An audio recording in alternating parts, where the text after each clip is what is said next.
Okay.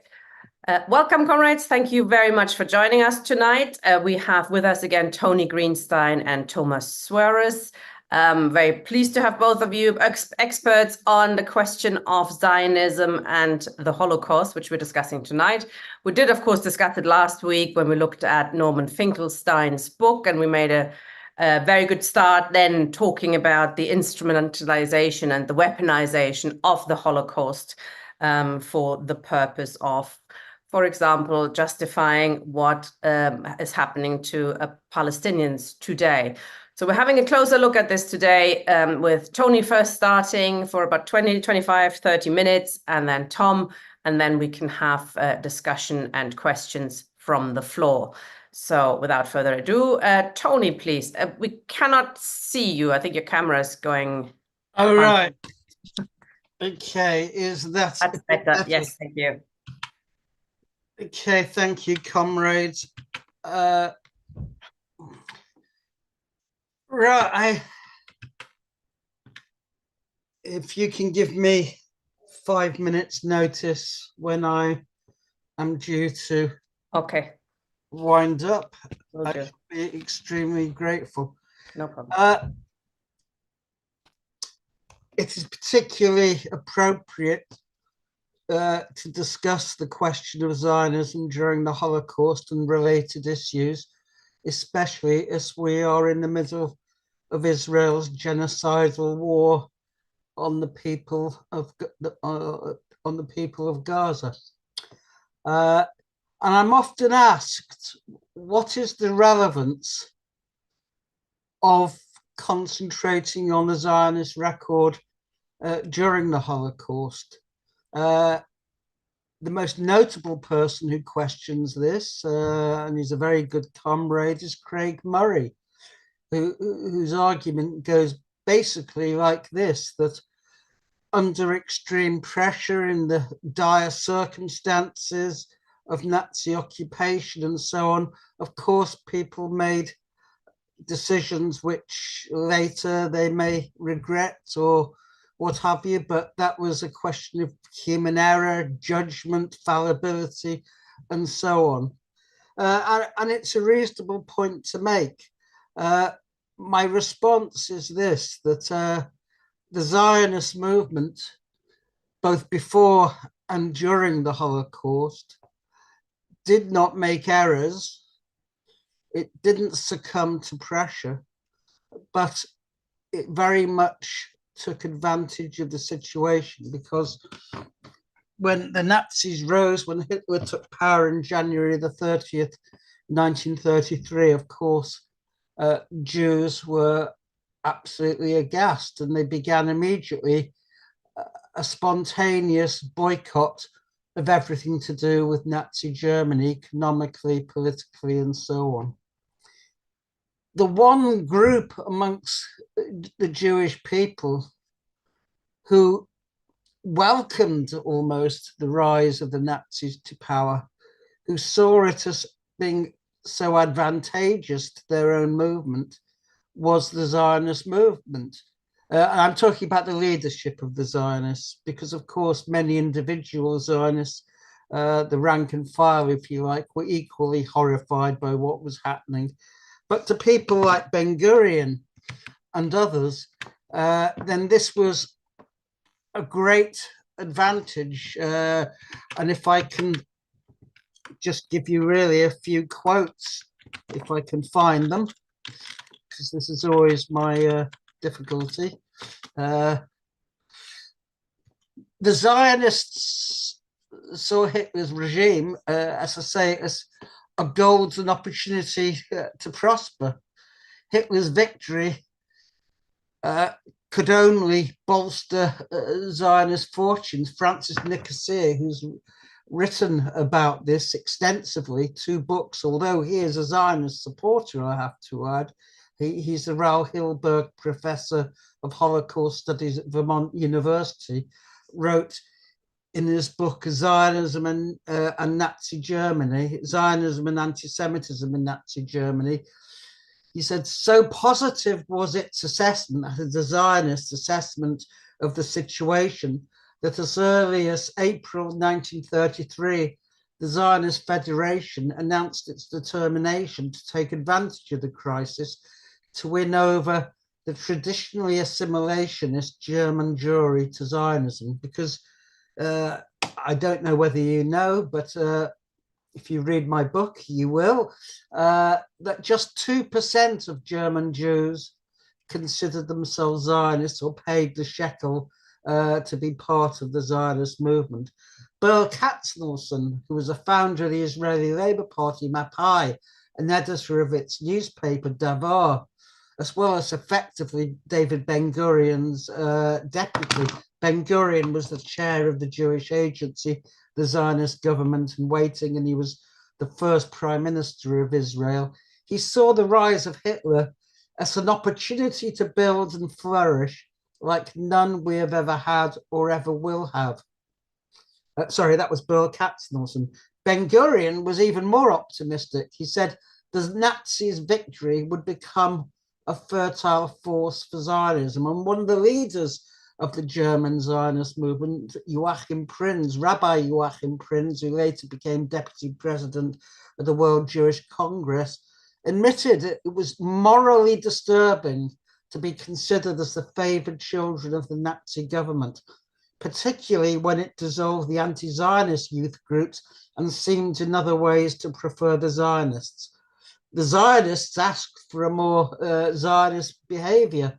And I've quoted in my book people like Emil Ludwig, the world famous biographer, who offered the opinion that Hitler will be forgotten in a few years, but he will have a beautiful monument in Palestine. You know, the coming of the Nazis was rather a welcome thing. Thousands who seemed completely lost to Judaism were brought back to the fold by Hitler. And for that, I am personally very grateful to him. Chaim Nachman Bialik, who is the national poet of the Zionist movement, volunteered that, quote, Hitlerism has perhaps saved German Jewry, which was being assimilated into annihilation. I mean, that is an example of the Zionist attitude towards the rise of the Nazis. But this was nothing new. It wasn't out of the blue, because Zionism had always had that attitude towards anti-Semitism. Therefore, they saw the Nazis as being really very little different. Let me put it in perspective.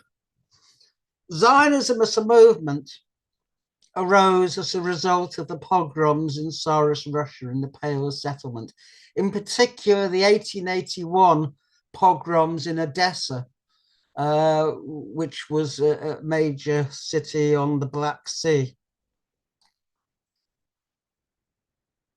And Zionism was different from all other Jewish reactions.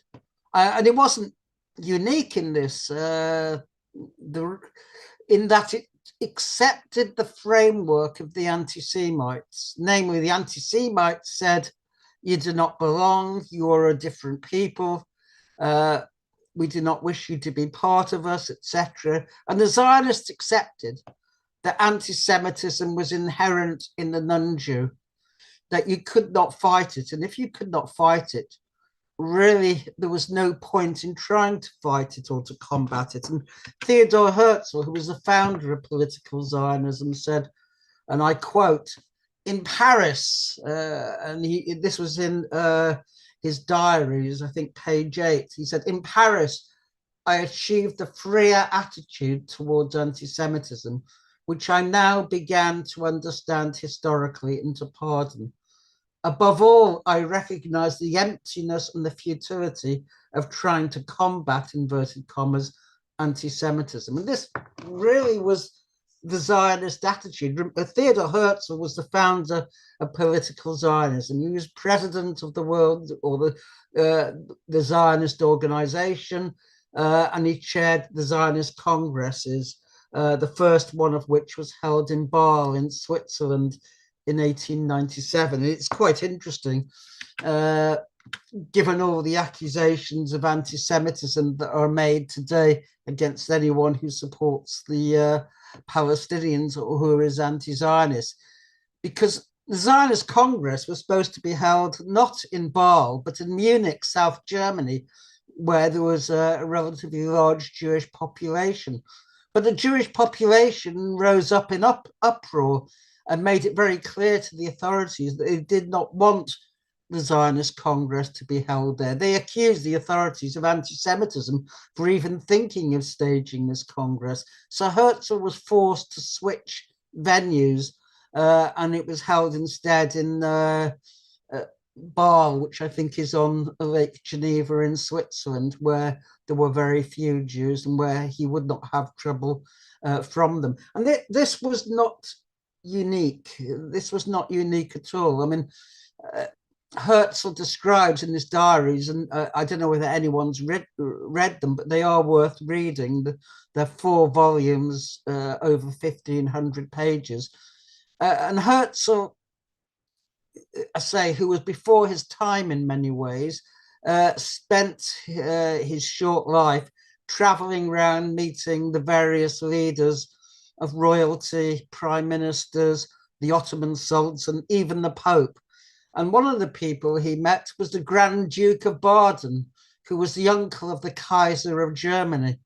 And the Grand Duke told Herzl that, of course, I support Zionism, like most reactionaries did. But he said, I just have one problem. If I'm seen to support Zionism, people will accuse me of anti-Semitism.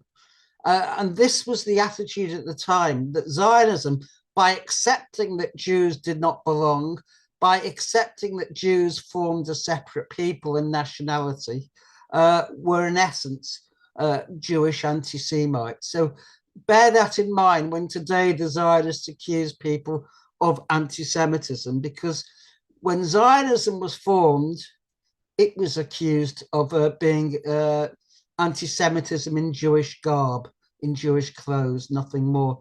And we also need to, I think, remember that I'm told that Basel is not on Lake Geneva. I accept a correction to my geographical ignorance.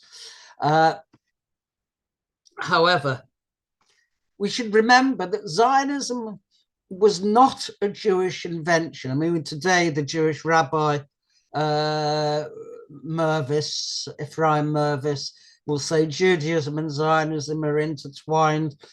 Zionism has been around for 2,000 years and so on, which of course begs the question, if Zionism has been around for 2,000 years, why the Jews didn't think of establishing a state much earlier and why they left it to the late colonial era.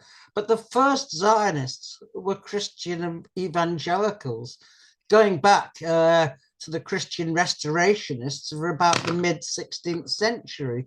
It was the Christian imperialist, Disraeli, Palmerston, above all, Lord Shaftesbury, who was well known as a humanitarian, but who opposed Jewish emancipation in Britain, who were the most ardent Zionists. So this set the scene, if you like, for the Zionist collaboration with the Nazis. And when I say the Nazis came to power in 1933, most Jews reacted spontaneously by organizing a boycott of Nazi Germany. But to the Zionists, this was, in the words of a letter from the German Zionist Federation to Hitler, a letter that was never answered on the 21st of June, 1933, said, boycotts are un-Zionist. We wish to be constructive. We wish to work with people, not to oppose them. And in fact, in August 1933, the Zionists concluded a trade agreement with the Nazis, Havara. And there's a very good book on it by a Zionist, a right-wing Zionist, Edwin Black, on Havara, the transfer agreement, which basically meant that Jews could put their money into a frozen bank account. They could emigrate with £1,000 to Palestine. They would get in without having to be counted on the certificate scheme that was in operation. And then their money in Germany would be used to buy machinery and other goods, which would then be exported to Palestine.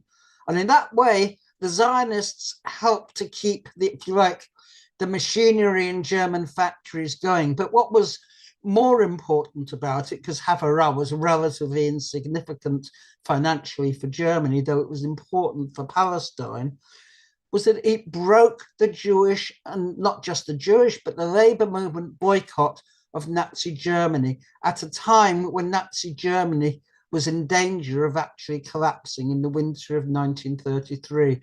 And that is really important to remember. Ken Livingstone mentioned this, and of course, he was immediately attacked as an anti-Semite and so on and so forth. But he simply stumbled on the truth, if you like. Zionists today argue that Habarah was intended to save German Jews, and that is an absolute lie. For a start, of the 50,000 Jews from Germany who got out and went to Palestine, just 20,000 emigrated via the Havarah scheme. They were the wealthiest German Jews. They were the German Jews who could have gone anywhere. So Havarah saved virtually no one. What it did do was immensely strengthen the Nazi regime at a time when it was most weak. And that, if you like, was the contribution of the Nazi movement towards the anti-Nazi fight. In other words, it was no contribution at all. Because really, the Zionists had no objection to what the Nazis were arguing, which was that the Jews did not belong. They had no objection to the Nuremberg laws of 1935, which argued that Jews, laid down that Jews were not nationals or citizens of the German state. They were outsiders. And I think it's probably best summed up by a guy called Jacob Klatskin. And again, I'll just bring up this quote. He was the editor of Die Welt for 2 years, between 1909 and 1911. He was the co-founder of the Encyclopedia Judaica, and he was, if you like, one of the foremost theoreticians of the Zionist movement. And he said openly, if we do not admit the rightfulness of anti-Semitism, we deny the rightfulness of our own nationalism. Instead of establishing societies for defense against the anti-Semites who want to reduce our rights, we should establish societies for defense against our friends who desire to defend our rights. So this, if you like, was the Zionist attitude during the Nazi era. But the question is, what relevance, in a sense, does it have to today? And I would argue that what we're seeing in Gaza now, and the openly declared sentiments of Israeli and Zionist leaders, is colored by the Nazi era itself. I mean, it's always been said that you shouldn't compare Nazis and Zionists. After all, Israel is not exterminating the Palestinians. It's simply trying to ethnically cleanse them. But of course, we should remember that when the Nazis came to power in 1933, their program was not one of extermination. It was also of ethnic cleansing. The Nazis wished to rid Germany of Jews and later Europe of Jews.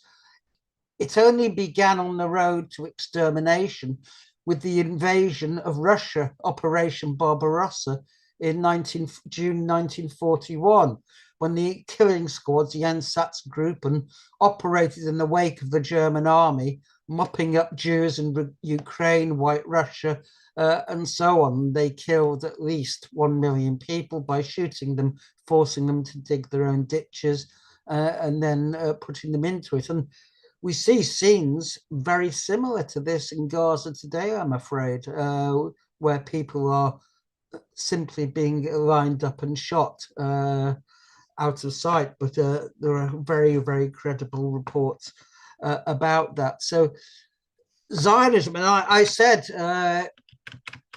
maybe I can share my screen.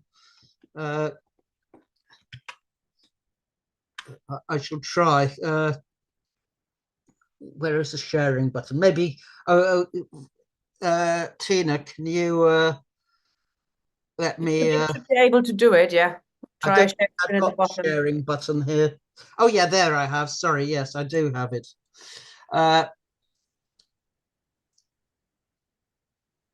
in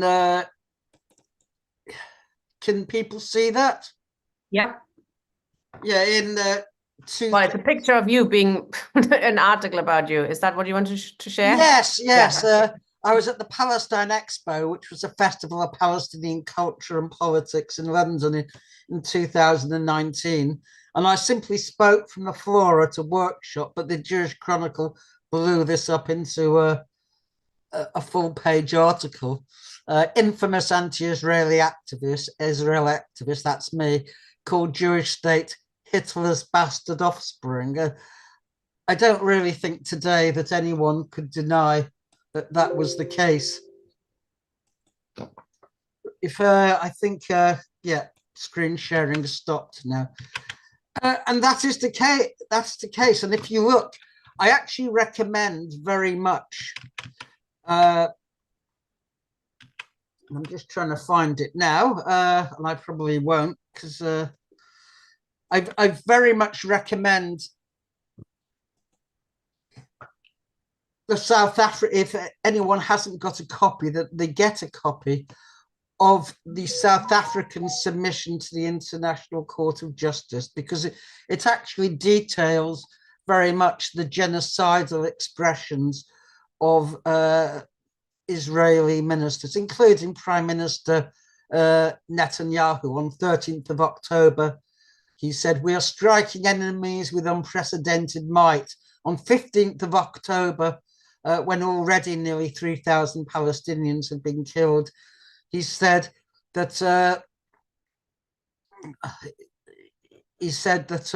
the situation was one of a struggle between the children of light and the children of darkness, between humanity and the law of the jungle. Zionists love using the metaphor of a jungle when describing Palestinians. And maybe his most famous remark was on the 28th of October, as a land invasion was being prepared. And he invoked the biblical story of Amalek. Amalek was a tribe which ambushed the children of Israel as they were wandering from Egypt to the promised land. I mean, it's a complete myth. It never happened. As Shlomo Sands points out, Egypt was also in control of Palestine, or Eretz Yisrael, as they called it. So, I mean, the children of Israel would have been wandering from the frying pan into the fire, as it were. So it didn't happen, but it's a nice story anyway. And part of this story is that this tribe, the Amalek, ambushed the children of Israel, and God in the Bible commands them to wipe them out, every man, woman, child, and beast. So, I mean, this was the moral that Netanyahu invoked when it came to the invasion and occupation of Gaza, which was clearly genocidal in intent. And we've had many, many other similar descriptions. Yoav Gallant, the Israeli defense minister, when launching the war in the first place, spoke of the Palestinians being human animals. And if you go to my book, I don't remember which page, but Himmler, when giving a lecture, a talk to senior SS officers in Posen, in Poland now it is, on the 4th of October 1943, and again on the 6th of October of 1943, he was justifying the Holocaust, explaining why it was necessary to exterminate the Jews. And he described them in exactly the same terms as human animals. So we can see the poisoned waters that Zionism fishes in.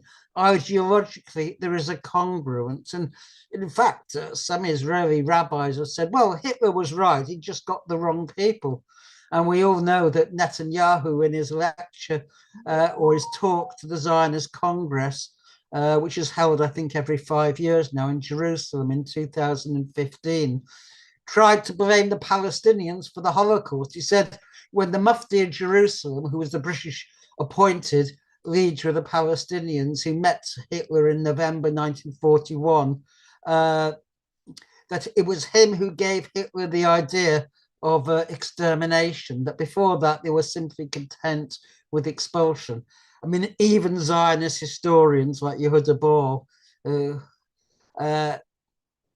called this out for the nonsense it was, because of course the Holocaust had started in June 1941. I say the Holocaust, of course, the Jewish Holocaust, because it's arguable, Henry Feingold and other historians have argued that the Holocaust started in October 1939 with the extermination of the disabled and the handicapped, which was stopped, or at least officially stopped, after an attack on it in the sermon by Bishop Garland in September 1941. But as I say, these are the poisoned waters that Zionism fishes in. Okay, Tony, you've spoken for 25 minutes, just to let you know. Okay, I'm sorry. Okay, it's really interesting. So it's, maybe 5 more minutes. Okay, yes, of course. I said at the beginning that we should not confuse the Zionist leadership with individual Zionists. And I'll give you an example of this. In the United States, there was a group, the Emergency Committee to Save the Jews of Europe. It was led by two dissident revisionist Zionists, that is nominally on the right, Shmuel Merlin and Peter Bergson, who campaigned vigorously for action to be taken to save the remnants of Jewry.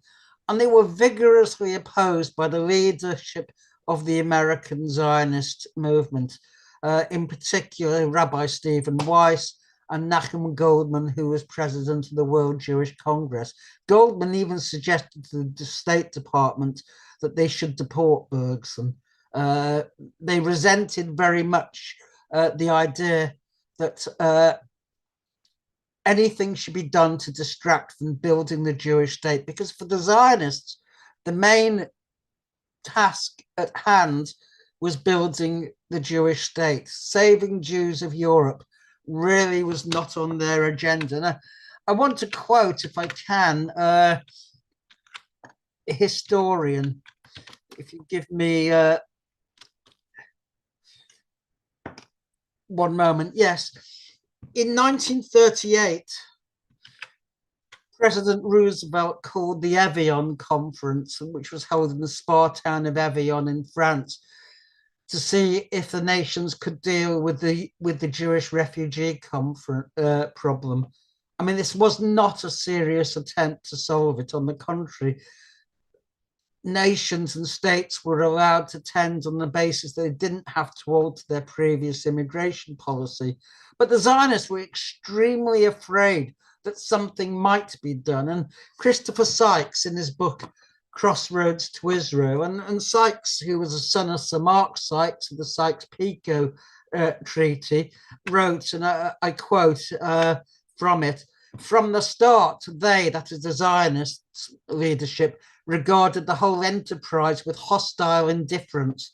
If the 31 nations had done their duty and shown hospitality to those in dire need," that is the Jewish refugees, "then the pressure on the national home and the heightened enthusiasm of Jews with Palestine would both have been relaxed." This was the last thing that the Zionist leaders wished for. Even in the more terrible days ahead, they made no secret of the fact, even when talking to Gentiles, non-Jews, that they did not want Jewish settlements outside Palestine to be successful. The Zionists wanted to do something more for the Jews than merely help them to escape danger. That such was the basic Zionist idea is not a matter of opinion, but a fact abundantly provable by evidence. And Sykes is correct. If I had time, I could go into the evidence, but it is in my book. The logic, if you can call it that, of the Zionists was quite simply this, that anti-Semitism would follow the Jews wherever they went. The only way to be free of it was to establish your own state. Therefore, establishing schemes for Jewish refugees to escape to Britain, the United States, or elsewhere was merely postponing the terrible event. And therefore, they opposed it as a distraction from building the Jewish state. And I say this was the attitude to Evian, but was the attitude to every single refugee scheme that was devised in order to enable Jews to escape from Nazi-occupied Europe. And this is the record of the Zionists. And it's really no wonder at all that today in Gaza, the Zionist intent, the Israeli state's intent, is to ethnically cleanse Gaza if they're allowed to get away with it. The leaders of the world, of course, Biden, Sunak, Starmer, etc., who understand this perfectly well, have no real objection to it, despite their pretensions to the contrary. But I think we should be clear, but we should understand very well that when Zionists call people anti-Semites, really, this is just a question of self-projection, nothing more. Okay, I'm sure I've gone over my limit, so I shall stop there. Thank you very much. Thank you very much, Tony. And I should say, Tony has written an excellent book called Zionism During the Holocaust, and I do recommend comrades get it. It's even available from Amazon. But I think Tony can also Don't advise getting send it. it out. Yeah.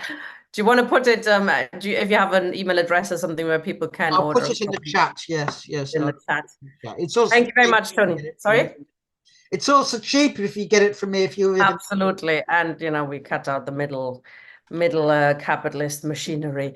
Thank you very much, Tony. Tom, oh, that's quite the that's quite the intro to follow. What are you focusing on in your opening? Thank you, comrade. Well, I think I can follow logically from Tony's talk. And I'd like to reinforce that what must be stated and restated is that today's genocide is not the result of 75 years of evolving circumstances. No, the ongoing genocide is and always has been the only possible result of Zionism itself. It's the singular goal of Zionism. Zionism wants river to sea to be cleansed of non-Jews, and in order to do that, and have the Zionists call themselves the natives, Palestinian identity has also to be erased. This is genocide. There's no other word for it. And history, if it's difficult to see for many people in the middle of it, history can help us see what is right in front of our eyes, but to which we have been blinded. Now, Zionism, like any other cult, required brainwashing. That Jewish children were indoctrinated was obvious even to the British, at least as early as 1938, when the British caught the bomber of a bus filled with Palestinian villagers. She, the bomber, was a 12-year-old schoolgirl egged on by the adults. Indeed, Jewish teenagers and children, both boys and girls, were commonly used to carry out terror attacks, and this continued throughout to the ethnic cleansing of 1948. Teachers were threatened or removed if they tried to intervene in the indoctrination of their students in the Zionist settlements, and the students themselves were blocked from advancement if they resisted. Students were also exploited to report their insufficiently Zionist parents. Jews who opposed and tried to warn of the emerging Zionist fascism were, as we mentioned last time we were here, were assassinated or otherwise silenced. Now, it's instructive to look at the reaction of the Jewish agency, the embryonic Israeli government, to the Nazis and ultimately the Holocaust. From the beginning of World War II, that reaction was to lobby the Yishuv, the Jewish settlers, not to enlist in the Allied struggle against the Nazis, because in their way of looking at things, joining the Allied struggle would not serve Zionism. This focus on Zionism at the expense of the war effort ultimately resulted in the so-called Jewish Brigade that an audience member alluded to last time that Tony and I were here, which I'll comment on if anyone is still interested. The Jewish agency reaction was to conduct a massive theft ring of Allied weapons and munitions, as if, as one British military record put it, as if paid by Hitler himself. It was to continue its terrorism in Palestine, taking resources and personnel away from the war effort. Now, the British begged the Zionists to stop the terrorism until Hitler was defeated, but to no avail. Interesting to look at the prominent journalist Robert Welch, who had fled the Nazis. Now, he warned the Zionist leaders in Palestine, he warned them that, that the Zionists have not yet understood that the enemy, the Nazis, seeks the destruction of the Jews. We, who have been here only a few years, we know what Nazism is. Zionists, rather, are, his quote, taking part in the crash of European Jewry only as spectators. And I'm still quoting him. They do not want to fight against Hitler because his fascist methods are also theirs. In 1943, a man in the settlements risked his life to warn about the threat of Zionism. For his safety, he was referred to by the codename Zed. Now, he described Zionism as a parallel movement to Nazism and warned that the Zionist indoctrination of Jewish youth was producing a society of extremists who will use any method necessary to achieve Zionist goals. And he pointed out that as fascism in Europe was demonstrating, such a society is very difficult to undo once it has taken root. Now, this was anonymous testimony. How trustworthy is it? Well, I found in the National Archives here in Britain, I found a private letter in which the man is identified. He was the senior inspector of Jewish schools in Palestine. A 1943 report by U.S. intelligence described Zionism in Palestine as, quote, a type of nationalism, which in any other country would be stigmatized as retrograde Nazism, and importantly and presciently stated that anti-Semitism was essential to Zionism. In my view, this is key to the success of the Zionist cult today. Zionism has made anti-Semitism into a fetish, the high altar that gives Zionists meaning. The cult fears nothing greater than an end to anti-Jewish bigotry, or more accurately, to an end to what it can label as anti-Jewish bigotry. How did the Jewish Agency treat young survivors of the Holocaust? Well, it was to conduct a massive kidnapping operation of orphans of Jewish background that had been adopted by European families when their parents perished years earlier, and to block Jewish adoptive homes in England for young survivors still in the camps. The children were needed to serve the settler project in Palestine as demographic fodder. That was their only value. Behind closed doors, the Jewish Agency discussed its enemies, and what it considered enemies in the 1940s says quite a lot about the present.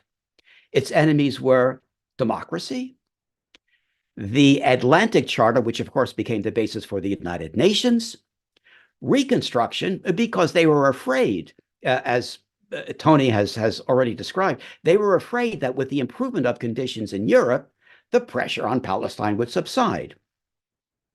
And the Jewish Agency feared a fall in anti-Semitism, always having been Zionism's drug, without which it would be irrelevant.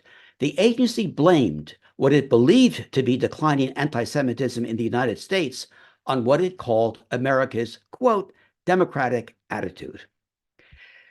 By 1946, Zionist terrorism had become the defining daily challenge of life in Palestine.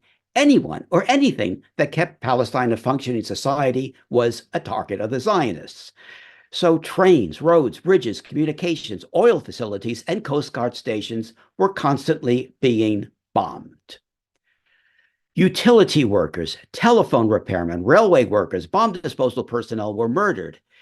Police, and especially Jewish police, were long a favored target of the Zionists and were gunned down by the dozens. Among the smaller terror organizations that popped up was one specifically dedicated to Zionist long-running fear of Jews befriending non-Jews. The ultimate fear, of course, being polluting what for the Zionists was the pure Jewish race. As a sample of its methods, the terror gang is said to have doused a disobedient Jewish girl with acid, severely injuring her and blinding her in one eye. I should add, by the way, that the 1946 bombing of the King David Hotel in Jerusalem, the only Zionist terror attack that's commonly known now, is contrary to what is written in most history books, not the most deadly Zionist terror attack during the Mandate period. Even Irgun bombings of Palestinian markets killed more people than died in the King David Hotel attack. Now, I think the reason that we know about King David is because since it housed the British colonial establishment, the Zionists could pass it off as a military target. Now, the most deadly attack during the Mandate period was the Jewish Agency's 1940 bombing of the Patria vessel, bringing Jewish refugees from the war. Some people argue that that's an exception. I don't. But nor was the terror confined to Palestine. For example, more deadly than the King David Hotel would have been, were it successful, would have been the bombing of an Allied train in Austria, which would have sent the train off a deep trestle into a deep abyss, killing the almost 200 civilians and Allied troops aboard. Happily, that one failed. Zionist terror was aided by the Jewish Agency's phenomenal intelligence network. The agency had informers all the way to high-placed, sympathetic U.S. officials, such that the British learned not even to trust direct messages to then U.S. President Truman. Even when UNSCOP, the UN committee that would decide Palestine's future, when UNSCOP visited Palestine in the summer of 1947, the agency had already replaced the committee members' drivers with spies. It had replaced the waiters at the main restaurant they frequented with spies, and most productively sent 5 young women to serve as what they called a theater network of house attendants at the building where the UNSCOP committee, all of them men, were being housed. The young women were required to be smart and educated, but above all, in the agency's word, they were required to be daring. Now, they don't explain what daring meant, but whatever the case, these women extracted a wealth of information from the key people who were about to decide Palestine's future. Even Jewish sex workers were involuntarily recruited as spies. They were told that upon the Zionist victory, which they were assured was imminent, they would be executed for sleeping with the enemy, but might be spared if they cooperated now as spies. The practice was so widespread, I find this amazing, the practice was so widespread that a standard questionnaire was printed up that the women were to fill out after each British customer. And that brings us to the self-declaration of the Israeli state in May 1948, exposing the continuum between Zionist pre-state terror and the Israeli state is important, but this history has been largely forgotten. Because of the veneration with which our culture views the nation state, the perception is that the Israeli state was a beginning. This is smoke and mirrors. The state was simply a new, respectable shingle hung on the door of the consolidated terror gangs, now with the power, clout, and respectability of the nation state, and an impunity from the beginning that I find inexplicable and continue to find inexplicable. I know this is an issue about which Tony and I don't completely agree. I'd be curious for him to comment further. After May 15th, 1948, Israel only hastened the ethnic cleansing of Palestine, the atrocities, and the seizure of land well beyond that to which it had allegedly agreed, and its refusal to abide by the United Nations, even as it sought and was granted membership in that organization. 4 months into statehood, Israel assassinated Folke Bernadotte, the UN mediator assigned the task of bringing peace to the region, a man who had helped to save 30,000 Jews from the Nazi death camps. Why did they murder him? Well, because Bernadotte insisted on the absolute right of the Palestinians to return to their homes. He insisted on firm borders, and he insisted on Jerusalem and Bethlehem as an international zone, as the Zionists had allegedly agreed in 1947. Now, history books attribute the murder to Lehi, the Stern Gang, but this is incorrect. It's true that Leahy wanted him dead, and it's true that Leahy assassins pulled the trigger, but they were freelancing. They were not working for Leahy. They were working for Ben-Gurion and the Israeli state. 6 days after that murder, Israel shot down a small passenger plane. It held just 6 to 8 people, en route from Beirut to Amman that was following a well-established flight path, but one that now briefly brushed above land, newly claimed by Israel. After an initial attack on the passenger plane, the Israeli fighter plane followed it into Jordanian territory, where it attacked twice more. The plane, now half engulfed in flames, the pilot managed to crash land on a rocky field. 3 passengers were dead: John Nixon of the BBC, David Woodford of the Daily Telegraph, and a man named Abu Aswad, about whom nothing further is recorded that I could find. Dr. Ovid Sellers, director of the American School of Archaeology in Jerusalem, and the pilot were badly burned, but managed to escape before the plane exploded. They pushed out the windshield from the front. Israel justified its downing of the unarmed passenger plane on the grounds that it had passed through airspace that it now claimed as its own. Yet Israel had been making daily armed and deadly incursions over Jordan and Gaza with impunity, and continued to do so well into the 1950s. Meanwhile, the hundreds of thousands of people ethnically cleansed by Israel because they were not Jewish were now living in the desperate conditions of the refugee camps, and especially those in Gaza were dying from cold, hunger, and disease. The siege of Gaza did not begin after the election of Hamas. The siege began in 1948. Those who tried to go home, or even those in Gaza trying to reach the slightly less horrific conditions in the West Bank, were typically shot dead on sight or captured and tortured, but only in rare cases were the circumstances recorded. I'd like to try to give a very brief but representative sampling of some that were recorded. June 1950, about 120 Palestinians who had attempted to court the crime of going home while not Jewish, and who had been captured and tortured by the Israeli military, were taken to the Wadi Araba region of the Negev and sent on what was intended to be a death march into the desert. This time, it was not the first instance, but this time about 87 survived when they were found by happenstance by the Arab Legion, and their testimony was preserved by outside observers. November of that year, 3 children in the West Bank, whose families had been ethnically cleansed by Israel — in fact, they could see their real village down the hill, but they couldn't go there — they were collecting firewood when Israeli soldiers crossed the line and surprised them. One of the children successfully escaped despite taking an IDF bullet in her leg, but the other 2, a 10-year-old girl and her 12-year-old brother, were literally stood up and executed by the soldiers, their parents seeing this up on the hill. Early 1951, a massacre at the village of Sharafat village.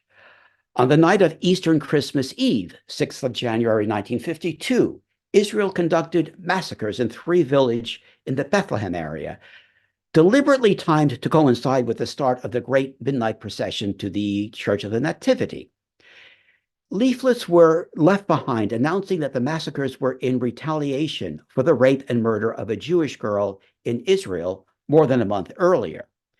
Now, this is a fairly involved story that I'll try to condense. There was absolutely no evidence of who the murderers were. And at the time, even the Jerusalem Post had an editorial warning against this knee-jerk reaction in Israel of blaming so-called infiltrators from the West Bank for any crime that happened. In fact, the crime rate, including the violent crime rate in Israel, was off the charts at the time. No evidence had been produced, and Israel had not named a single suspect when at the next meeting of the Multiple Armistice Commission, that it was a UN committee that was tasked with keeping the peace at the armistice line, the provisional border, Israel had given no evidence and not named a single suspect. when the Jordanian representative for the first time put on record the names of the Christmas Eve victims. Once the names were produced, an extraordinary fraud took place openly, but for which the UN could do nothing. One of the Israeli representatives there took the list of the names, left for a few minutes, came back with 3 of the male names copied on a sheet of paper, and said, "Here are our suspects. We didn't want to give them to you before." And reported to the media that, yes, it seems that the names of our suspects were on the Jordanian list, a statement that was technically true, but told a lie. And so Israel posthumously framed 3 of its Christmas Eve victims for the crime. Israel, again, telling the media, completely overwhelming the media with propaganda that the media swallowed up. Interestingly, the fraud meant that the actual murderer of the young woman had to remain free because even the attempt to solve the crime would lay bare the official lie. Okay, June 1952, we'll go to Mount Scopus, an area in northeast Jerusalem that lay on the Palestinian side of the armistice line, but which Israel occupied. Now, the UN tolerated Israel's occupation of Mount Scopus with the stipulation that it not be militarized.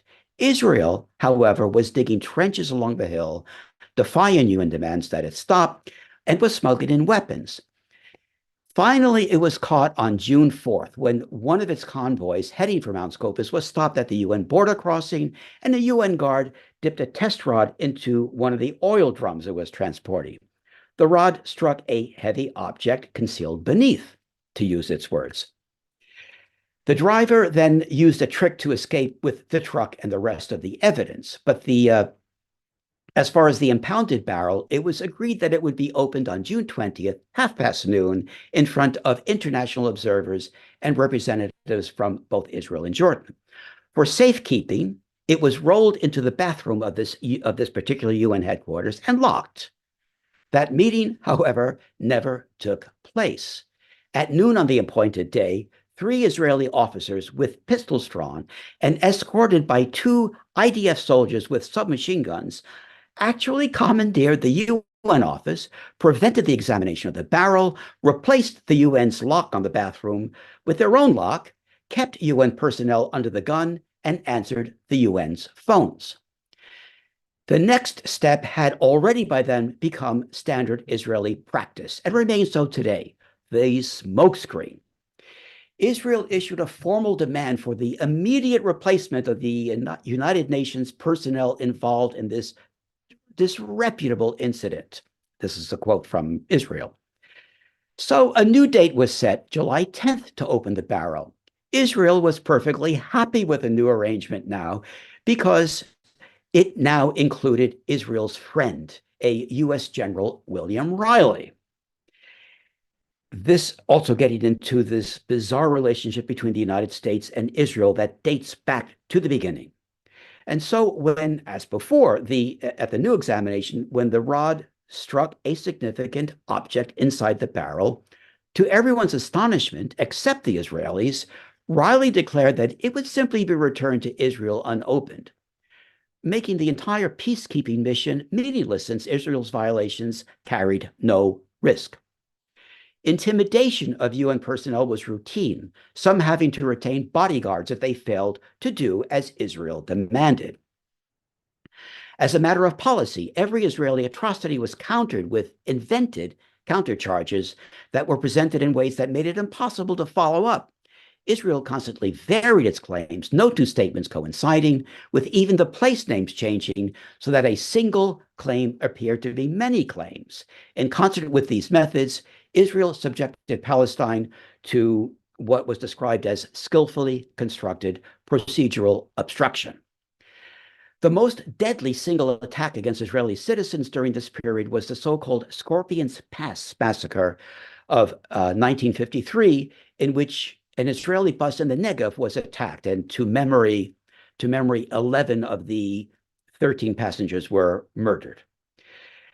Now, this followed closely after Israel's most infamous attack on the West Bank, its massacre of the village of Kibbutz. And so the Israeli buses attack, only value to Israel would be to use it to balance its bad press about Kibbutz, which meant that it had to be able to blame the West Bank for the bus attack rather than, as was far more likely, Bedouins seeking revenge or people from Gaza. What followed then was a masterful and multifaceted manipulation of the media, intimidation of UN personnel, corruption and destruction of evidence, all to frame the West Bank in order to be able to propaganda its way out of the scandal of its massacre of Kibbutz. Here again, the crime remains unsolved because Israel could not follow the leads to the murderer, because doing so would lay bare its own propaganda. Meanwhile, throughout this, Britain had a defense treaty with Jordan, but it hoped never to have to make good on it. So the British kept trying to think, well, maybe we can say that Israel is not attacking Jordan. Maybe we can say they were just raiding it. So at what point does this rise to the level that we have to make good on our military obligations? The military, however, was taking this quite seriously, in part because it destabilized Jordan, would invite Soviet intrigue.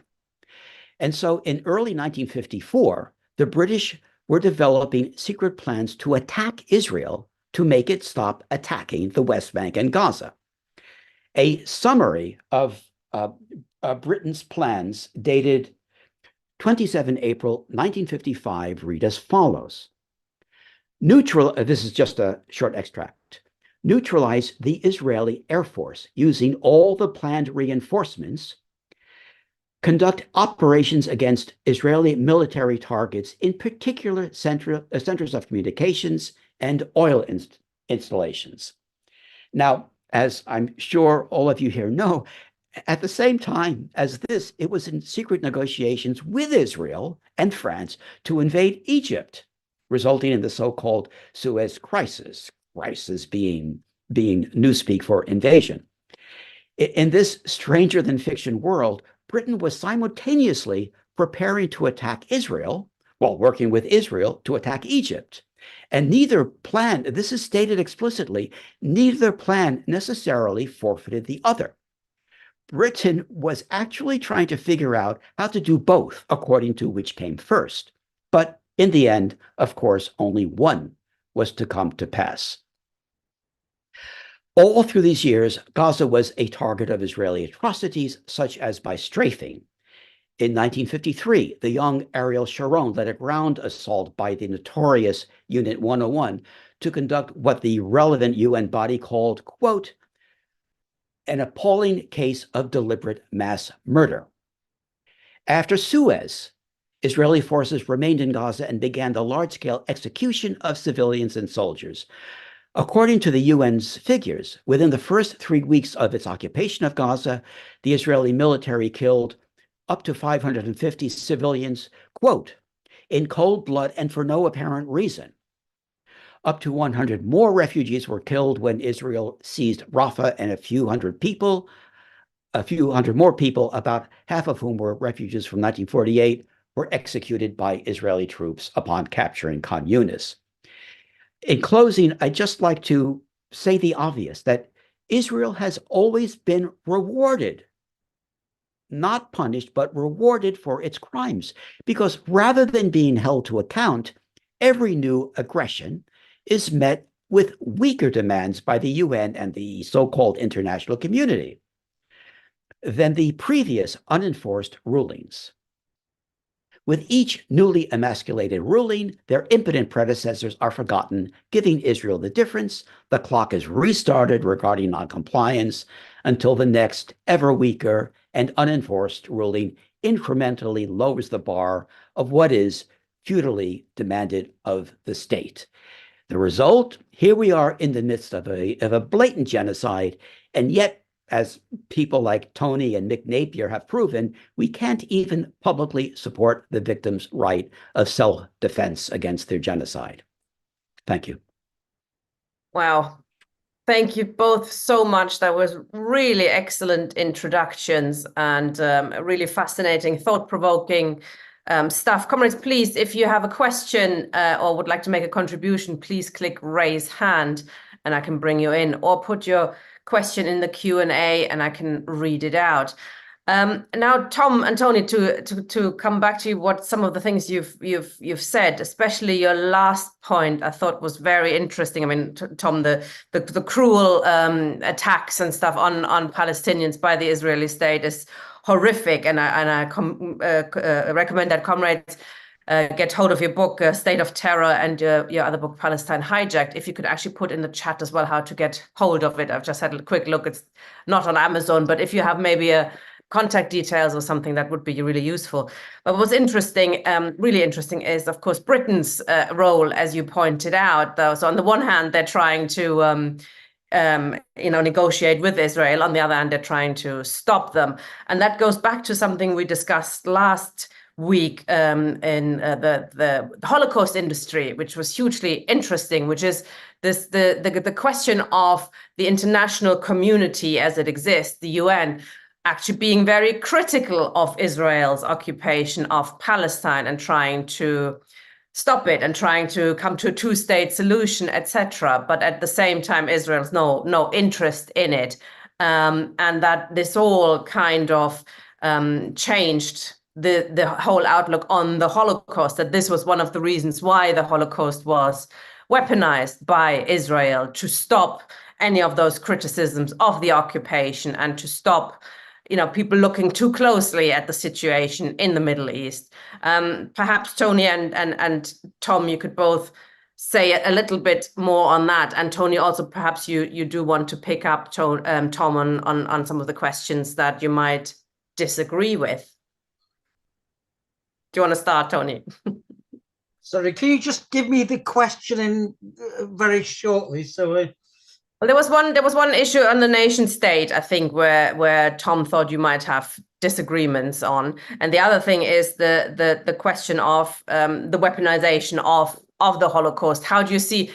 Tom described that Britain was, on the one hand, it was trying to stop or thinking about making plans how to stop Israel terror against Palestinians and also the occupation of Gaza and West Bank. On the other hand, of course, they needed Israel and they needed a stable ally, I presume, in the Middle East. What's the imperialist role in dealing with Israel, especially between 48, up to the 6-day war, was an ambivalent one, a little bit, was it? Do you think? Well, I don't know. I mean, from 1945 onwards, the Zionist movement, the Zionist militias in Palestine were fighting also an insurgency against the British. And the reason why was because the Zionist movement had, in essence, taken the decision during the war that they were going to swap horses, that Britain was seen as a declining imperial power in the Middle East, and the United States was seen as the upcoming power. And their major conference was held, I think it was April 1942, at the Biltmore conference, and there was a Biltmore Declaration. It was the first time they'd openly called for a Jewish state. Before then, they always described their aims as in, if you like, euphemisms, but now they were clear they wanted to go for a Jewish state, and they proclaimed it openly. Of course, amongst themselves, they were always clear. I mean, Herzl's pamphlet, The Jewish State, was published in 1897, don't forget. But Britain, of course, had other irons in the fire, and its strongest ally in the region was in Jordan. It commanded Glubb Pasha's Arab Legion, which successfully resisted the attempts to conquer the West Bank the first time around in 1948. It was British officered Glubb Pasha. And so, yes, there was a conflict with British imperialism. Although, despite that fact, the British laid the basis for the catastrophe, the Nakba, which happened. I mean, they failed to protect the Palestinians. They urged that they comply. They did it. I mean, they realized that the Zionists would, despite their differences, the Zionists were on their side. I mean, that's the only way I could describe it. And very quickly after initial skirmishes, actually British aircraft, I think, were shot down by the Israeli Air Force at one point in 1948.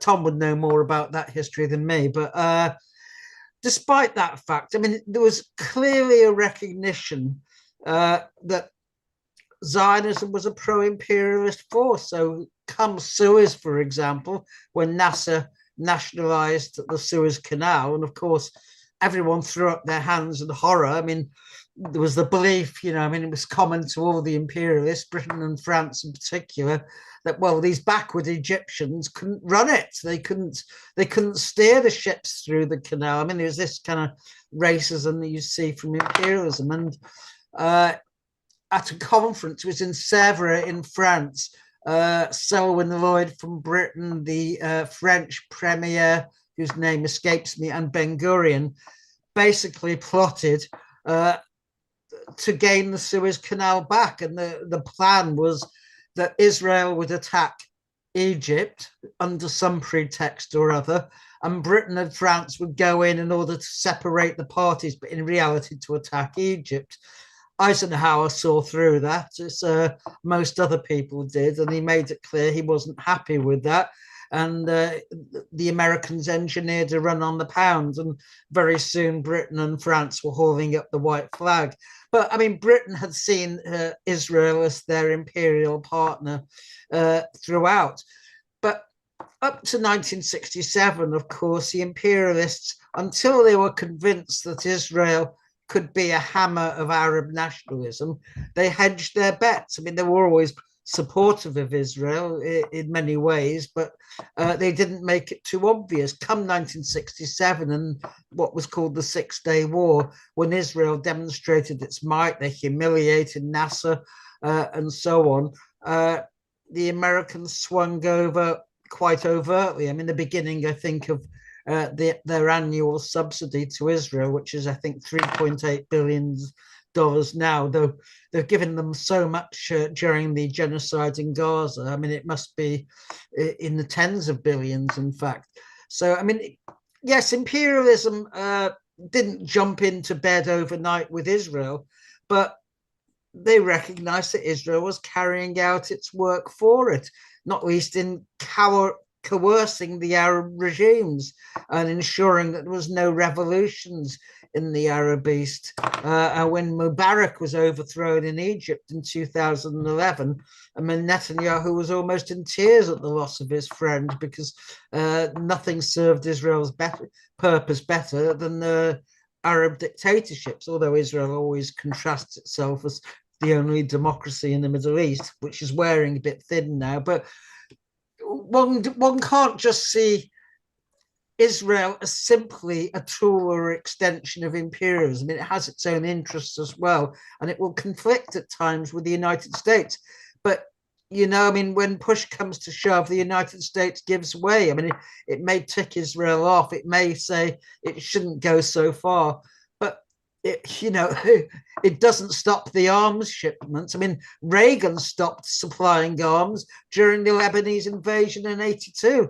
Biden has been supplying the genocidists. I mean, that is the difference. I mean, there is wall-to-wall support from the imperialists now for Israel. I don't think there's any doubt. Their only concern is the Houthis are attacking their shipping. They're not concerned about any other breaches of international law. I mean, this is the hypocrisy of imperialism. But let's face it, there's nothing Israel's doing in Gaza the United States hasn't done in Iraq. I mean, there is no morality for imperialism and the so-called international community, the rules-based order and all that. I mean, it's just a fiction, isn't it? I'd like to comment. Tony raised a very interesting point about the Israeli attack on British planes. What happened? It's an important point to bring out. At the end of 1948, Israel was defying U.S. demands that it stop its incursions in the Gaza Sinai region, and Israel had blocked UN observers from checking to see what was going on. As a result, Britain sent small Spitfires from Egypt to just to see what the Israelis were doing. Israel shot down three British planes. There were I may have the numbers of planes shot down. I think that's right. I think about 3 British planes shot down, 2 British pilots killed.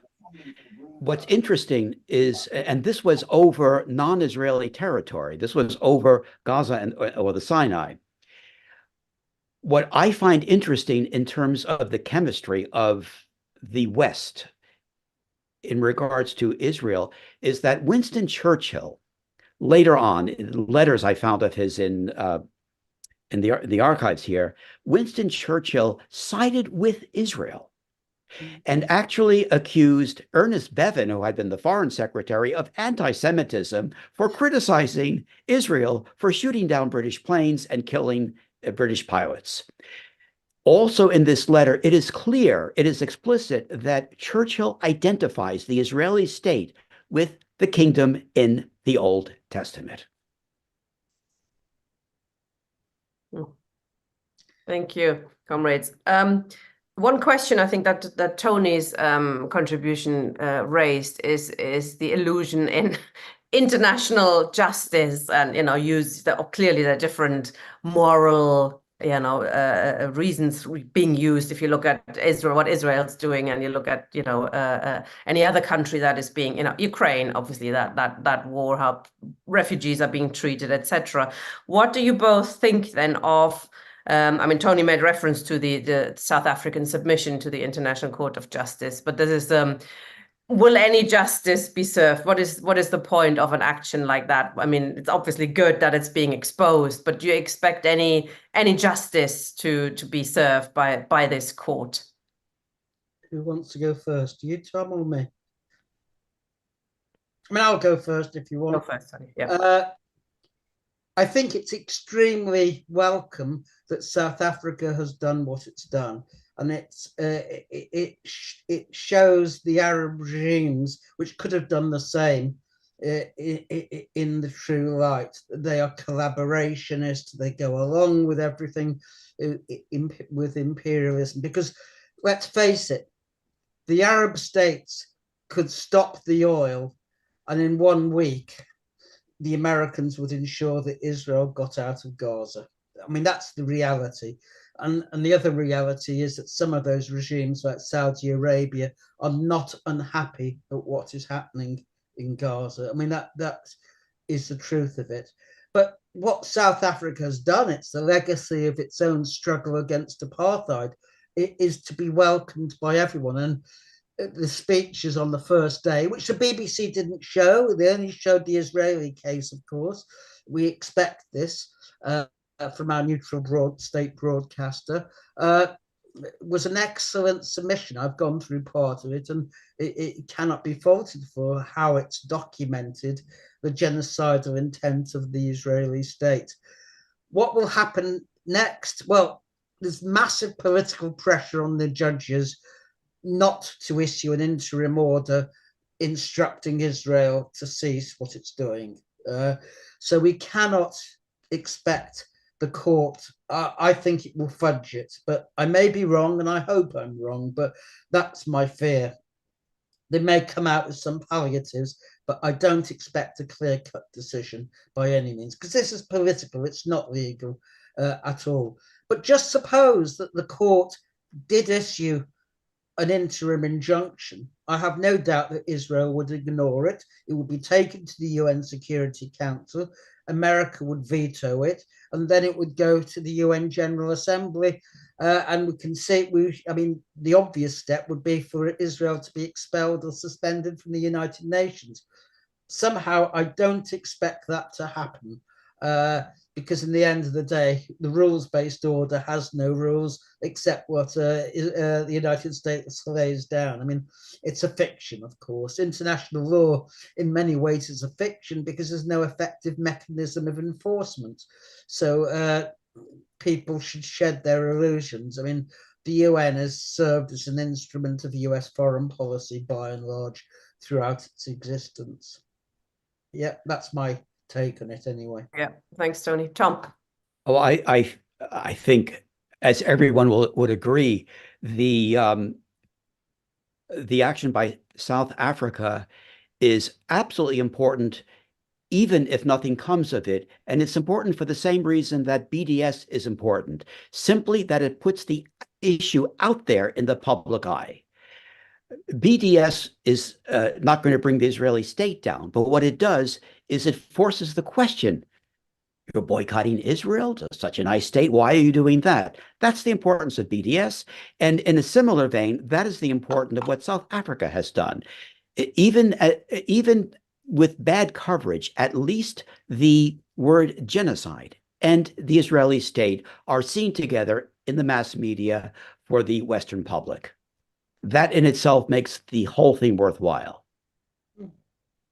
That is true, yes, though I do agree with Tony. I don't think we can expect, yes, Israel is a genocidal country and it's pursuing, but still it is a good thing it's been coming out. Thank you both. Adrian, please. Yes, my question is obvious from everything we've heard and the things that we also know, most of us coming here, is that capitalism and its offshoot imperialism is the root of the problem. So I'm wondering, it would be good to have some discussion on the need and the to facilitate a national and international, movement for socialism and against capitalism, and education of it is naming it and then organizing against it. Because there's the tendency to talk around it about its impact and what it's done and the evil and the horrendous, effects of it.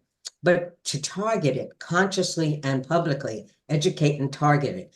And I think that's important. And I wonder what you guys think about that. I'm a socialist and a Trotskyist, and I think we need a national US revolution for socialism and an international revolution for socialism.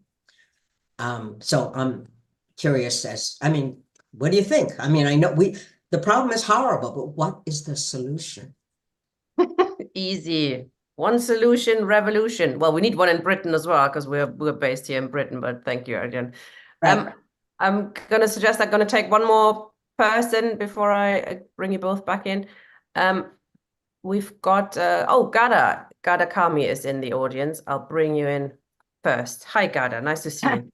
Yeah, hello. And I salute both the speakers for absolutely outstanding contributions. Now, I had to unfortunately leave the webinar briefly, and then I'm back, but I hope what I'm about to raise has not already been raised.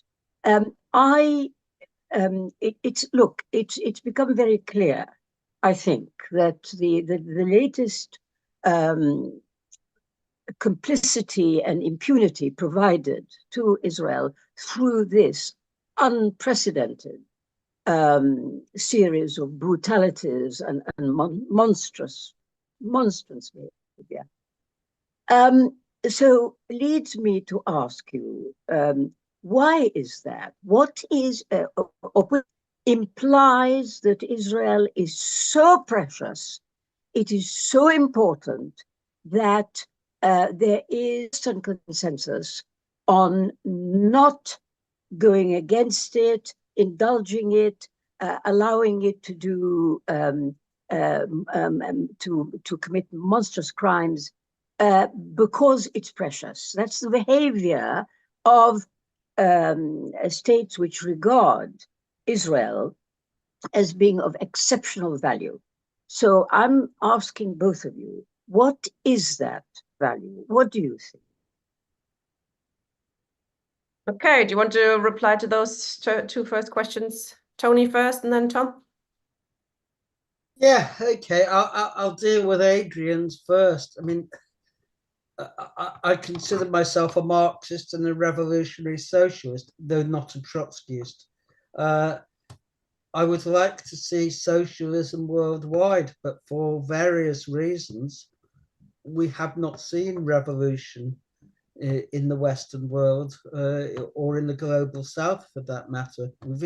We've seen anti-imperialist struggles against, if you like, the emanation of capitalism in those countries and the effects that it has. But there are all sorts of reasons. I mean, I could spend half an hour on those or my analysis of why that is the case. But the fact is, it hasn't happened, and we can't simply, if you like, say, well, we're going to fight for socialism, therefore we ignore the struggles that take place in the living world, because it's through supporting the struggles of people against imperialism and colonialism that you have the chance of then extending those struggles into a fight against a system that produces that oppression. So I don't think we should ever counterpose the fight for socialism and against capitalism with the fight against imperialism.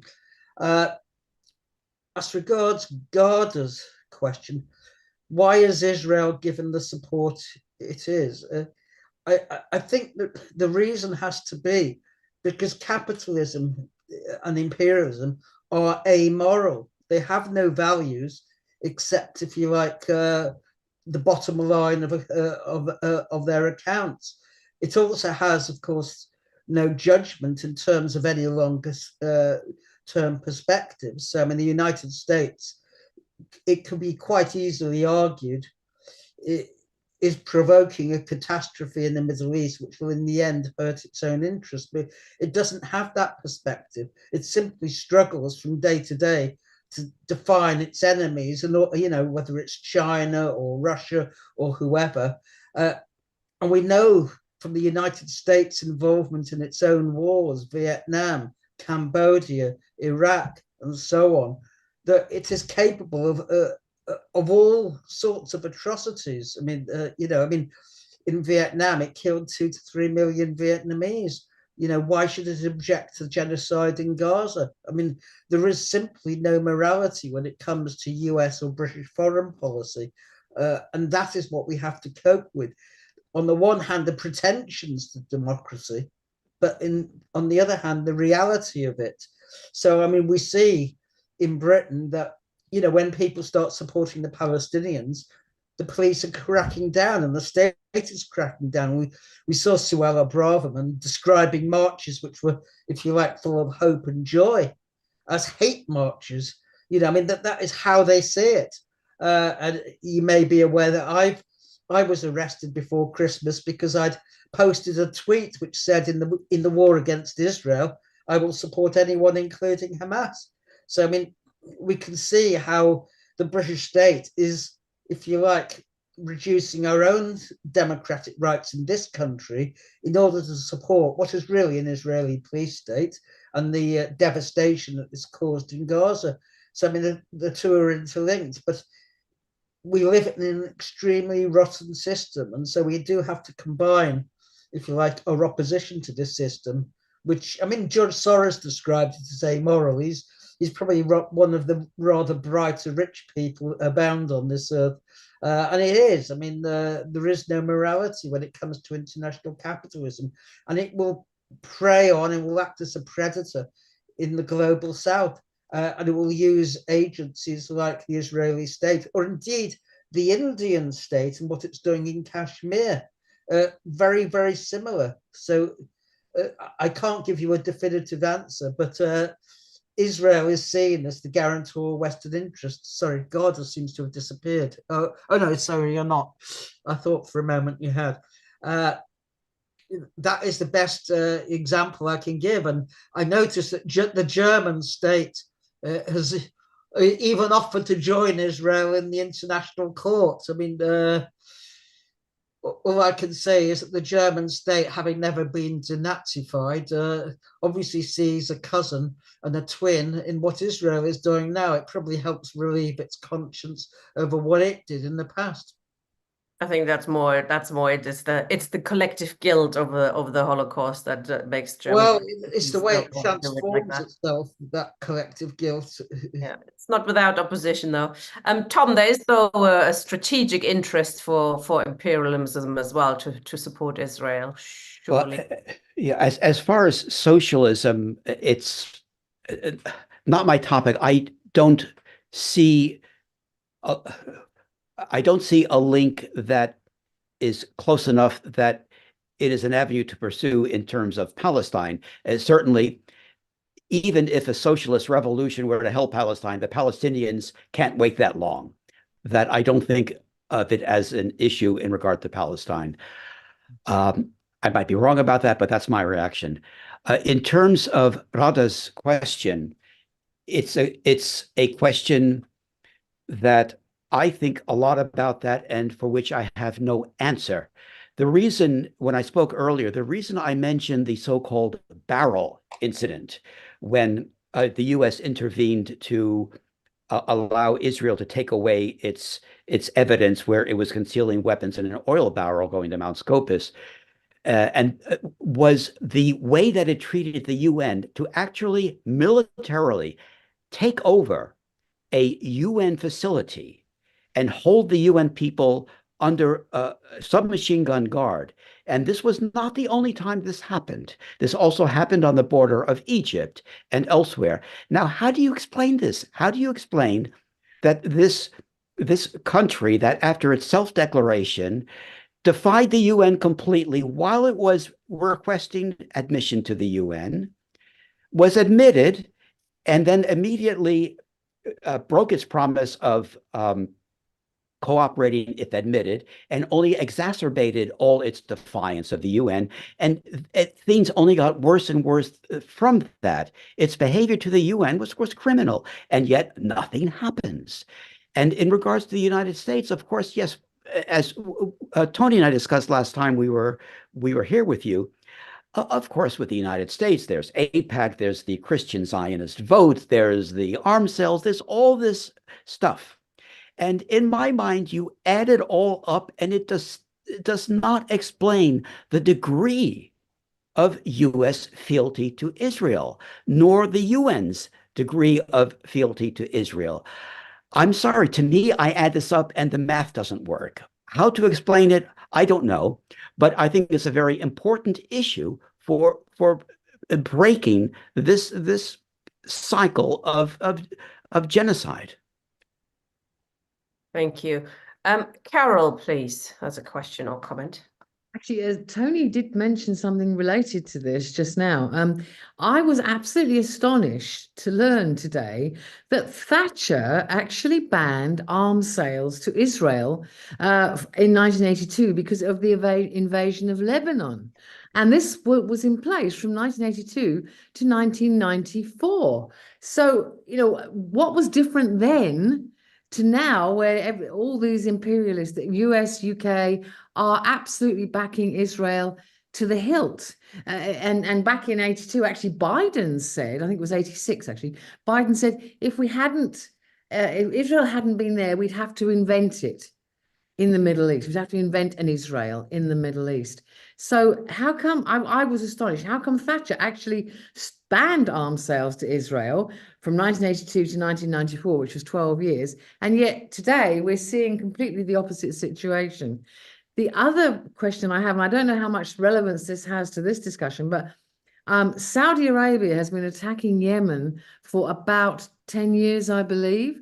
How does all this fit in? Obviously, they're going to go from now because of the Houthi rebels that are trying to prevent shipping getting to Israel. But how does this all fit in to the picture? Thank you. Tony, do you want to? Let me take one more person. Actually, we have quite a lot of people still who've got their hands up. Matthew, please. Hi, comrades. Yeah, thanks for the discussion. That's been very interesting. I think there's a few things. I mean, I think the other thing about the South African submission. I mean, okay, also as it's a formal legal submission in front of everyone. Is it also indicts the entire system? I mean, when they say, okay, the Israelis are guilty of genocide, I mean, everybody can see that actually, of course, they're charging the US, the UK, and virtually every imperialist politician with the same thing, because they're all, in on the entire business. None of them have varied from supporting Israel in terms of arms shipments and political support and so on and so forth. So in those terms, it's extremely important. But what we're looking at, obviously, is the decay of Israel, the actual Israeli state itself and the Israeli political system, which is producing this. At the same time, of course, obviously the decay of the US system as well. And as you pointed out, obviously they will back the Israelis as a key point of their control of the Middle East. How could they give it up at this point? They don't have any alternatives. I think there's a couple of other points. I mean, in terms of support for the start of Israel, the other factor, of course, was the support of the Stalinists. And actually, of course, the Czechs shipped a very large quantity of weapons to the Israelis in from sort of 48, 49. So there was this fairly immediate support from the Stalinists. And obviously, then, clearly with the importance of Stalinist politics, I mean, the thing is that Stalinism had considerable support within the Middle East itself. Was a major factor in a number of countries. And so, the establishment of the whole thing actually owes a considerable amount to the Stalinists as well. And the pretense of being, on the left and so on. And actually, of course, what they've done is allow and facilitate the construction of this racist Zionist state. The other thing I think is interesting, of course, is the attack on the USS Liberty in 1967, in which it's not exactly clear how that was dealt with. I mean, apart from obviously the Israelis paid some compensation to the US for heavily damaging their spy ship and killing a very large section of its crew. As to basically, did they manage to convince the Americans this was an accident, or did they just say, okay, well, it's there, so we'll it's fair game? If people can say something about that, that'd be useful.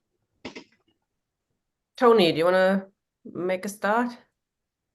Yeah, I mean, if I deal with Carol's points first, I mean, the British ruling class has had strong relationships with the Arab regimes, whether it was in Kuwait, Iraq, of course, the Anglo-Iraqi Petroleum Company, or Iran under the Shah, and so on. Jordan, of course, especially so, because Jordan was separated out from the Palestine Mandate in 1923. And so those regimes, which were antagonistic to the Zionists when they came, the Israeli state, the British would have reflected that, and you would have had what you were called Arabists at the Foreign Office. And the last really Arabist foreign secretary who resigned, I think during or just after the Falklands War, was Lord Carrington, who was probably also the brightest, Peter Carrington. And his two junior ministers also resigned. They would have been seen, they would have oriented towards the Arab countries as much as Israel. But as US hegemony has increased in the Middle East, and as Britain's power has waned, so Britain has followed the United States in giving ever more backing. Don't forget, in 1982, when Thatcher instituted the ban on arms, the United States under Reagan did it likewise. So the United States too was not, if you like, completely in the pocket of the Zionists. I'm not saying that they are, but they weren't as fulsome in their support as they are today and have been. I mean, it's a phenomenon you see in the United States that each successive US president is more pro-Zionist than his predecessor. I mean, no one could have been more pro-Zionist than Donald Trump, except for Joe Biden.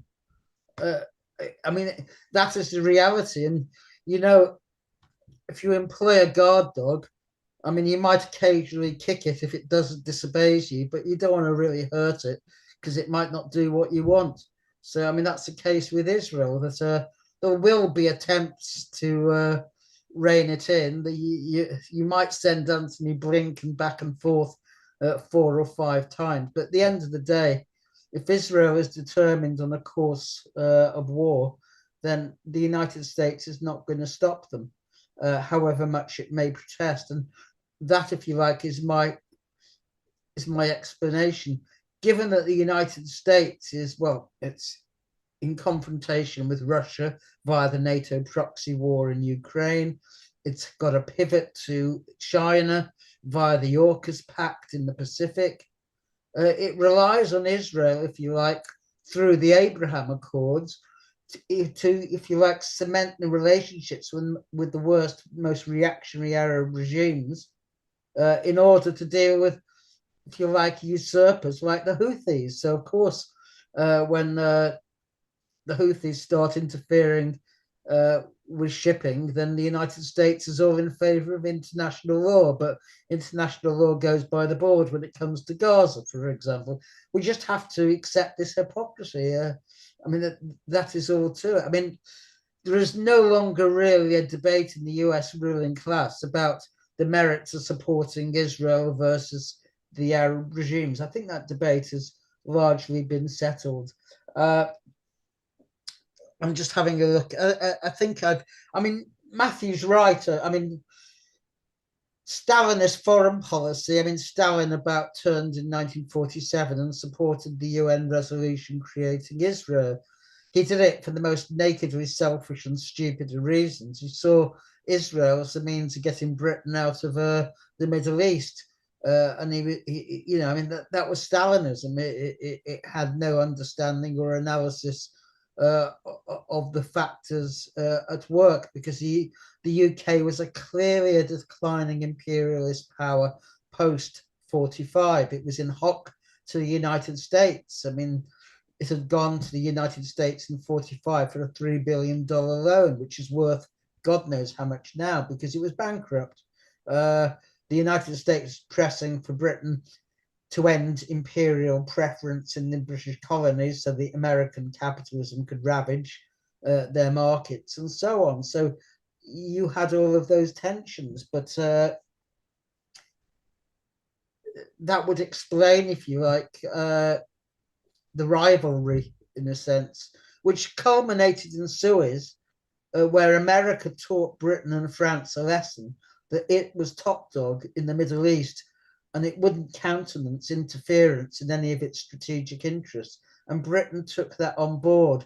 And that was when you had the development of the independent nuclear deterrent Polaris, or rather reliance on America for the so-called independent nuclear deterrent. I mean, in many ways, British foreign policy should be seen as developing from Suez in 1956. The Stalinists, well, what can you say? They got Britain out of the Middle East and they had America instead. What it did do was weaken the strong Arab communist parties who were then seen as supporting Zionism. So it completely undermined them in Iraq, in Egypt, and in Syria. Utterly, totally stupid, but that was the nature of Stalinist foreign policy, that it wasn't concerned with revolution abroad, but simply safeguarding its own interests. As for the USS Liberty, I mean, the right wing, if you like, the far right in the United States goes on about this a lot. Those that don't support Israel, so they are a minority. I think it was simply that Israel took a decision that it couldn't afford the possibility that a US spy ship might reveal details of what was happening to their enemies. So they took it out. There's no doubt about it. I mean, America wasn't very happy, but Johnson realized the factors at play and played it down, and Israel paid compensation. But of course, those who survived on the ship are to this day very bitter about what happened. I have to say, I'm not that concerned about Israel attacking an American ship. I think I only wish it could do a bit more of that. But anyway, yeah, thank you. Thanks, Tony. Tom? As far as the USS Liberty, I think actually it's very important that the story of the Israeli attack be better known for the simple reason that it's pragmatically useful, that it will question the U.S. attitude towards Israel. And although Johnson swept the issue under the rug, some of his top people, in fact, was it Dean Rusk who actually wrote about this? Some of his top people later, privately, said that they never believed a word of the Israeli line, that it was a deliberate attack.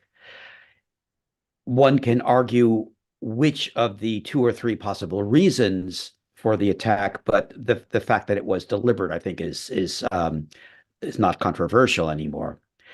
As far as Carol's point about Thatcher, I have nothing more to add than what Tony said, except a question: was the embargo in fact adhered to? I don't know that it wasn't, but I do know that, for example, in 1948, in theory, Britain was not selling weapons to either side, but underhandedly, they were selling weapons to Israel, despite the public ban. Sorry, Carol, did you want to say something? No, I have no idea. And the source that I read it from, I think it was from an old private eye, actually. It didn't seem to indicate that this was flagrantly ignored. It seemed to be that Right. it was in place. So yes, they went ahead and banned arms sales to Israel for 12 years. Thatcher was also none too pleased with Israel when the cartoonist was assassinated. What was his name? The cartoonist. Gosh. The famous cartoonist that Israel hired a Jordanian to assassinate. No, you've got me there. Well, sorry, I don't know either. I'll bring in Virginia in the meantime, who's got a question. Hi, comrade. Thanks. I originally raised a question which Tony sort of answered Carol's question about Thatcher and his point about Reagan. But just a bit further to that, it was 1982, wasn't, say, 1989, and the Soviet Union was still in existence. So you had that kind of pressure, I would have thought, on the United States. And also, it does seem, as I read recently, that Reagan's remark to Rabin, was, we don't want the image of a 7-month-old child with its arms blown off to be seen. So he was afraid of reputational damage, clearly. And clearly the Senate didn't disagree with him. I'm not saying that Biden is not a force on his own. Well, and regardless of the Senate, possibly, but yeah. So it was a different period of time. So if you want to comment on the fact that there was the existing Soviet Union to affect, just as it affected the civil rights movement, and in fact the fact that you had the so-called left regime in called the Soviet Union. But also, another point I wanted to sort of ask about what you think about is when Mearsheimer and Walt wrote, American Foreign Policy and the Lobby, whatever it was called, the title was referring to AIPAC. There was a lot of consternation on the left, saying this really is saying the tail is wagging the dog, and that's not true. And in fact, Joseph Mossad, who was a Palestinian-born professor at Columbia, or at least he was then, I'm not sure now, but he had been having a lot of trouble. The AIPAC had tried to get him to lose his job, but he had written a paper himself saying that it's ridiculous for Arab states to think that American foreign policy is run by Israel. But I just wanted to, if either of you have, or anybody has any comment to make about the change between, say, Mearsheimer and Walt's book and now, and also the fact that in 1982, you know, they had the reputational damage to consider in light of the fact that the Soviet Union still existed. That was it. Thanks. Yeah. Thank you, Virginia. Okay, I think that was our last question from the floor. Comrades, both Tony and Tom, if in your answer you could also perhaps sum up your any contributions or sum up your general idea about this topic, Zionism, during the Holocaust and after, and what we learned from this session, perhaps. Tony first. Okay, thank you. I don't have a great deal to say. John Mearsheimer and Stephen Waltz, who I think are both based at Chicago University, are from the Realist School of Political Science, which in essence argues that America, by its alliances and by its current foreign policy, is actually not pursuing its own interests. And for instance, in Ukraine, that it should be, it's a diversion, it should be concentrating on China. Likewise, it sees US foreign policy is overly influenced by AIPAC and the domestic Zionist lobby. I don't really agree with him, but in any case, imperialism is often not logical, even when following its own interests. I mean, you have all these American think tanks which debate what is in their interest, where it should go, and so on. But at the end of the day, these are very subjective matters because they always leave out the agency of the oppressed, and that's the one factor that is missing. I mean, I think in the case of Israel, it is simply that, as someone's put in the chat, what Alexander Haig, Reagan's Secretary of State, said around 1982, that Israel was America's unsinkable aircraft carrier and it doesn't have a single American soldier there. Not true, by the way, but anyway. I think that basically pertains to today, that America is not going to kick its watchdog, even when there are minor differences. Of course, they would like to see a kind of Bantustan come Palestinian state that was neutered, but that goes against the whole ethos of Zionism, which is that the land is ours, all of the land is ours, and that Palestinians don't exist and should be grateful that we even allow them to live there. So that is the situation as it is. What I talked about was really that the main, if you like, justification, the main propaganda weapon of Israel and the Zionist movement today, as it has been, is that all its enemies are anti-Semites. Furthermore, that October the 7th was a massive pogrom against Israel, and the Palestinians and Hamas attacked them, not because they've oppressed them, not because they've occupied them, but merely because they're Jewish. In other words, if everything Gaza had suffered had been carried out by people of another religion, the Palestinians presumably would have been extremely happy about it. It was just that Israel is a Jewish state. I mean, that is obviously a complete and utter nonsense.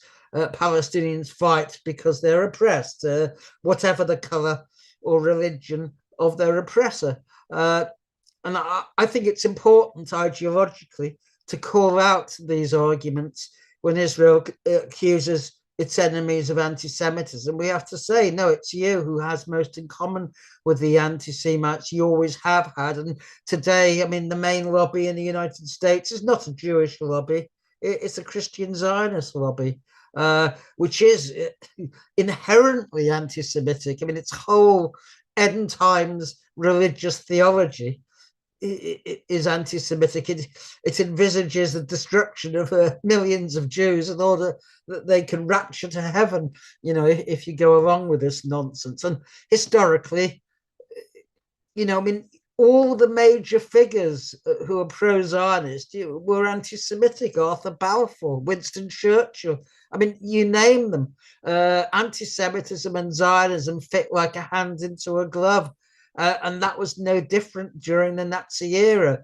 I mean, disgusting as it may seem, even while the Holocaust victims were alive at the beginning of 1942. The Zionist movement was holding a debate and discussion, and this is in Tom Segev's book, The Seventh Million, on how to memorialize them. So even while they were alive, they were thinking about how best to commemorate and exploit their deaths. So the idea for Yad Vashem took place even before the Holocaust was underway or the extermination camps were underway. That is the nature of Zionism, I'm afraid.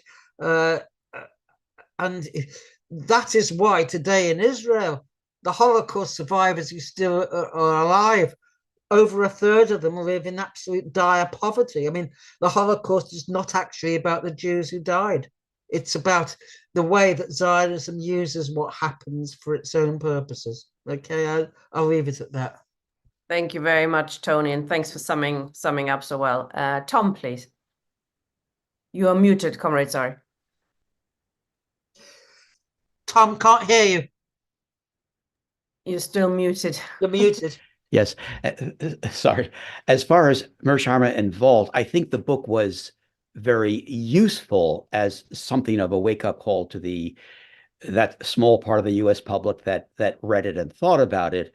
But pretty much agreeing with Tony, the question is the U.S. relationship with Israel is not necessarily in the U.S.'s interest, but what does it mean for something to be in the U.S.'s interests?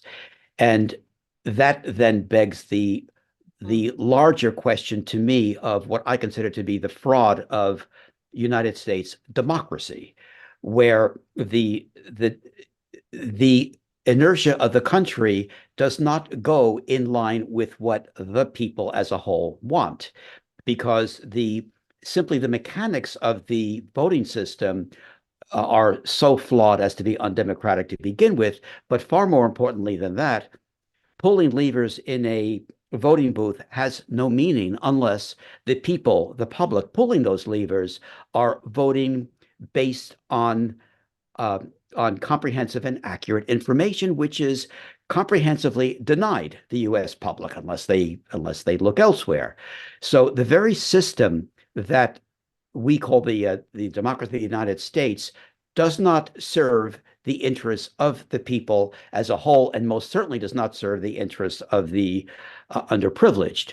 So this whole idea of what is to the benefit of the United States is the question that one needs to answer before one can answer whether the love affair with Israel is or is not to its benefit. But as far as my key point here tonight, it's really the key point that I always try to make, which is that we collectively must acknowledge and must not be afraid to state that the problem with the horror that is happening now, it is not a problem of Israel being misguided. It is not a problem of Israel doing something, in quotes, wrong. No, the problem is the Israeli state itself. The Israeli state is not making a mistake in Gaza, in the West Bank, in East Jerusalem, and within so-called Israel proper. No, the Israeli state is doing what it was designed to do. We have to face that, and only when we face that will there be peace and justice and equality in the region, river to sea. Thank you both very much. We will be revisiting all of these questions again. In fact, we have a session with Gaza. The last session is one state, two states, or something altogether differently. We'll also look at the Nasser period, which was very important. And next week, of course, we have both speakers back discussing anti-Zionism and anti-Semitism. This will be a very interesting discussion. We've already touched on it, of course, today, the relationship between, Zionists and anti-Semitism that Tony spoke to at length. But next week, we're also looking at the weaponization of the IHRA misdefinition of anti-Semitism, for example. So I'm really looking forward to that. And there was a bit of a flurry, and I have to say a couple of things quickly on this question.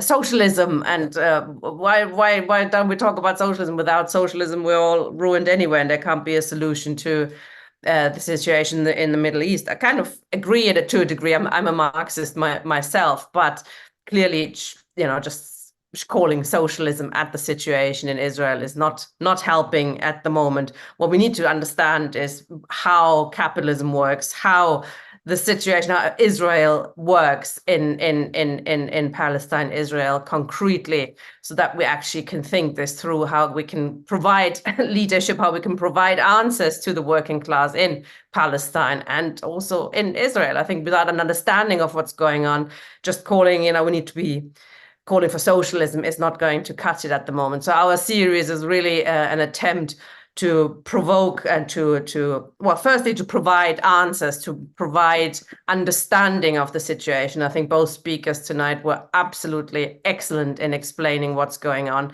And this will help us as well to formulate alternatives, I believe. Though, socialism is not at the moment on the agenda in the Middle East. Sorry, Tony. Yeah, Tina, can I just give advance notice to people that on Holocaust Memorial Day, that's the 27th of January, because the Zionists obviously use it to, if you like, reinforce their message. We are holding, that's the Socialist Labour Network and the Jewish Network for Palestine. We're holding a meeting with Ilan Pappy, who's the most famous Israeli professor, Ronnie Kasriels, who was the military commander of the ANC, Stephen Kapos, who was forced out of the Labour Party last year and is himself a Holocaust survivor, Gada Karmi, and myself. So that's Saturday, 27th of January, 7 o'clock, but I'll be doing a blog on it anyway. Okay, and I put the link in the chat if you want to register. Thank Tony, you. where is that? Where does that take place? Zoom. 7 o'clock, 27th of January. Okay. We can put it in the next email bulletin we're putting out, so everybody's gonna see it. So thank you very much, comrades, for attending this excellent session, and we'll see both the speakers and hopefully all the audience next week. We've had over 150 people all in all in the session, which is good. So thank you very much, comrades, and good night. Yeah. Night, everybody. Thank you.